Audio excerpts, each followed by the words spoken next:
এই ৫ আগস্টের পর নির্বাচন পর্যন্ত ৬৩টি ধর্ষণের সাথে তারা সরাসরি সংযুক্ত ছিল এবং এখনো যে ধর্ষণ এবং নারী নিগ্রহের ঘটনাগুলো ঘটছে আমরা দেখছি স্থানীয় পর্যায়ে রাজনৈতিক প্রভাবশালী ব্যক্তিবর্গ এটার সাথে সম্পৃক্ত। আমি বলতে চাই যারা রাষ্ট্র ক্ষমতায় আছেন, এই শিশুদের আত্মচিৎকার এবং নারী নির্গ্রহের ঘটনাগুলোই আপনাদের ত্বক তুলতে দেওয়ার জন্য যথেষ্ট। সুতরাং সতর্ক হন, এখনই পদক্ষেপ নিন।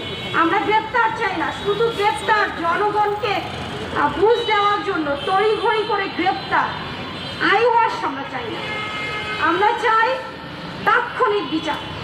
আগামী ১ সপ্তাহের ভেতরে যারা এটার সাথে সংশ্লিষ্ট তাদেরকে সর্বোচ্চ শাস্তি, মৃত্যুদণ্ড নিশ্চিত করবে এবং আপনাদের দলের যারা এটার সাথে সম্পৃক্ত রাজনৈতিক দল যে পরিচয় হোক, সরকার হোক অথবা অন্য কোনো দল, অবশ্যই শুধু তাদেরকে বহিষ্কার না, সর্বোচ্চ শাস্তি নিশ্চিত করতে হবে এবং নারী নির্যাতনের ব্যাপারে জিরো টলারেন্স আমরা সর্বক্ষেত্রে চাই।